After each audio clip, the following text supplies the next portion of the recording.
Bonsoir et bienvenue de l'autre côté de l'écran. Vous êtes-vous déjà demandé pourquoi il n'y avait pas de super-héros français? La Brigade Chimérique est une bande dessinée au format comics publiée par les éditions La Talente qui tente de répondre à cette terrible question. Et les éditions Sans Détour proposent désormais l'encyclopédie de la Brigade Chimérique, mi-ouvrage de référence sur cet univers, mi-jeu de rôle. La Brigade Chimérique se déroule en Europe à la fin des années 30. Née dans les tranchées de la Première Guerre mondiale, après avoir été exposés au radium, au gaz moutarde et autres horreurs de la guerre moderne, les super-héros européens vivent leurs dernières heures. Partout en Europe, le totalitarisme gagne du terrain, et les surhommes eux-mêmes sont déchirés par ces idéologies, prônant le nationalisme et le rejet de tout ce qui est différent. L'univers de la Brigade est notre monde sans être tout à fait notre monde.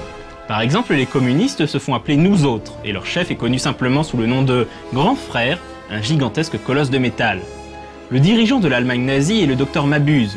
Avec ses alliés Gog, chef de l'Italie fasciste, et le surhomme espagnol connu sous le nom de la Phalange, Mabuse a bâti en secret une cité au cœur des Alpes autrichiennes, Métropolis.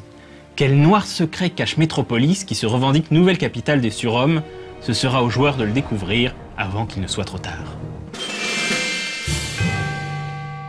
Dans la Brigade Chimérique, les joueurs vont incarner des surhommes. Leurs pouvoirs sont étranges et variés, tout comme leurs origines. Ces pouvoirs peuvent avoir été obtenus suite à une exposition aux effets de la superscience, dont Marie Curie est la prophétesse, ou bien par la maîtrise de la magie, ou même par l'utilisation de gadgets. Au joueur de définir dans le background de son personnage d'où il tire ses capacités hors du commun.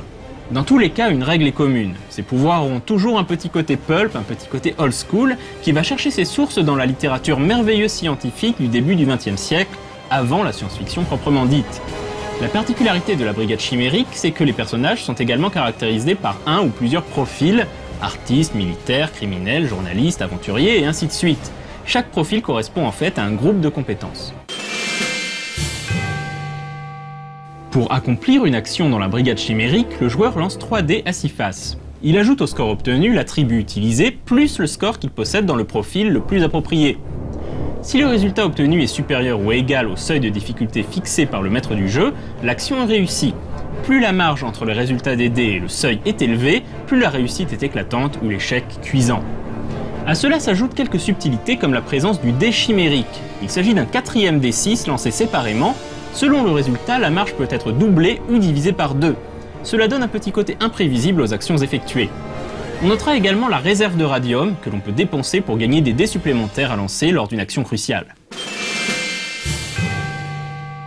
Sous ces faux airs de Ligue des Gentlemen extraordinaire à la française, la Brigade Chimérique se révèle un univers intéressant et à la profondeur bien réelle.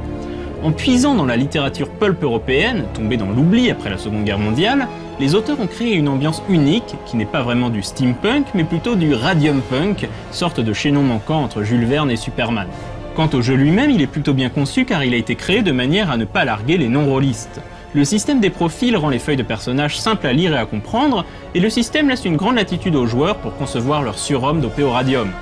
Bref, un jeu et un univers unique à découvrir.